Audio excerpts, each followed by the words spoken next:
Hello, this is Dr. Kurt Woeller for the Toxicity Mastery Course. The title of this short video is the TOX Detect Profile and Organophosphate Exposure.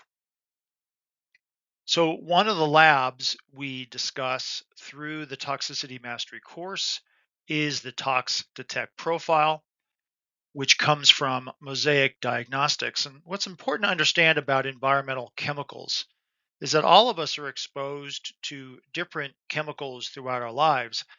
And for many people, it's the accumulative effect of these chemical exposures which can be problematic. Now, certainly large exposures at a one time can also be problematic.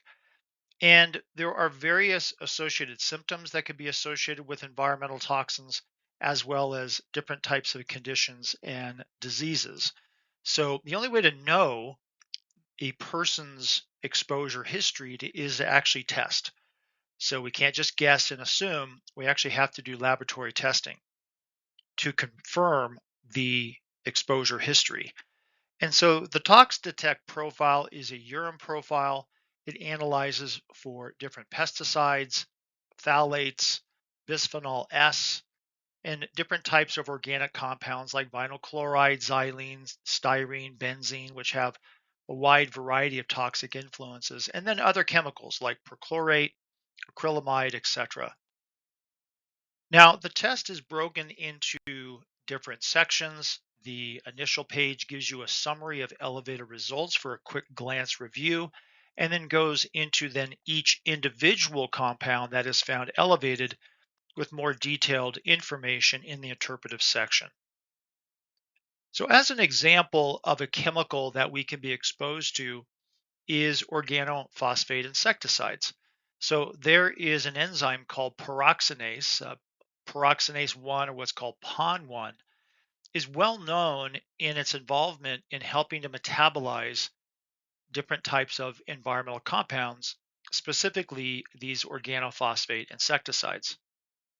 And if we think about what's happening clinically in some individuals, just take, for example, the methylation cycle. Now, there's different diagrams out there that show the methylation cycle, but for example, if we look at this particular example, here's homocysteine. Now, homocysteine gets converted to methionine through a couple different enzymes. This BHMT is one enzyme, and then this complex over here, the MTRR, is our methionine synthase. Now, the methionine synthase enzyme is actually very sensitive to environmental compounds, things that cause oxidative stress and inflammation, for example.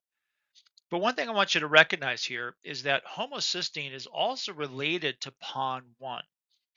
And PON1 is involved in metabolizing a compound called homocysteine thiolactone.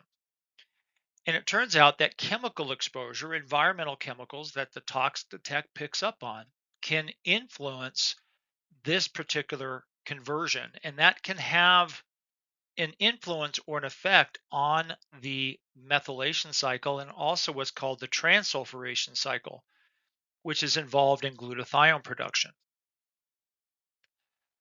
So peroxidase is not just involved in organophosphate activity, it's also involved in part through or attached to the methylation and transsulfuration pathways. And so how does this play out? Why is this important? Well, here's homocysteine, for example, and it's been known for a long time that elevated levels of homocysteine can be problematic throughout the body, particularly the cardiovascular system. So it increases the risk for cardiovascular disease. And it turns out that homocysteine actually spontaneously converts, or it converts essentially to a compound called homocysteine thiolactone. Now, homocysteine thiolactone has its own problems. It can be carcinogenic, it can be neurotoxic, it can also be toxic within the cardiovascular system. And so there is an ability for homocysteine thiolactone to convert back to homocysteine and then vice versa. It turns out that peroxidase is involved as well in helping to move homocysteine thiolactone back to the homocysteine position. And so that is a benefit. However, if you have a deficiency in peroxidase, which occurs, by the way, in certain autistic individuals and others, well, now you're going to be more compromised with your ability to regulate homocysteine. Also, in the presence of organophosphate toxins, it will occupy some or much of the peroxidase enzyme activity, which means that in the presence of organophosphates, if it's occupying peroxidase activity, or in addition, you've got some type of genetic influence that is causing a decreased activity of peroxidase, that could increase an individual person's tendency to form more homocysteine thiolactone and its downstream toxic effects.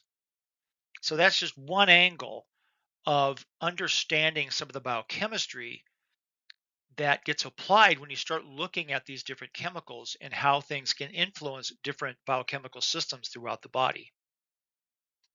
Now, there's a wide variety of different pesticides, and chlorpyrifos is a type of organophosphate, and the TOX Detect Profile analyzes for diethylphosphate as a representation of organophosphate pesticides in general.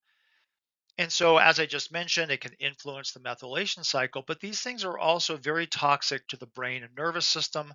That clearly is problematic for anybody with a neurological condition, as well as special needs kids, autistic kids, for example, who have neurodevelopmental problems.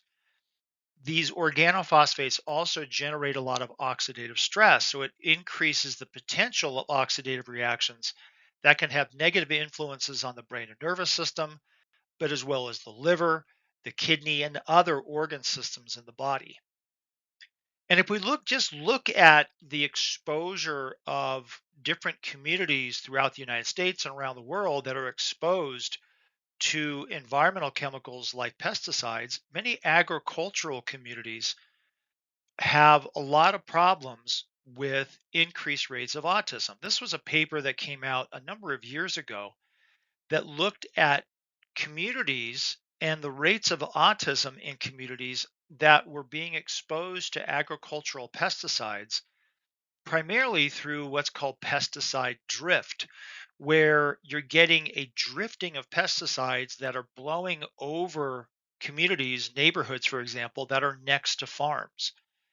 And so these places are problematic for the accumulative effect of organophosphates. And this particular article was relating the fact that in these communities, there's an increased risk for autism. This was another paper that was looking at communities in Mexico that were children that were being exposed to pesticides and some of the physical as well as mental emotional problems that some of these kids had. And what they found is that kids that were exposed to pesticides like organophosphates over time had poor hand eye coordination, had less physical endurance, and they also had problems in just simply drawing a stick figure of a human. So, and you can see here we've got the non exposed kids could draw a stick figure, whereas the exposed kids could not. This also translated into behavioral problems.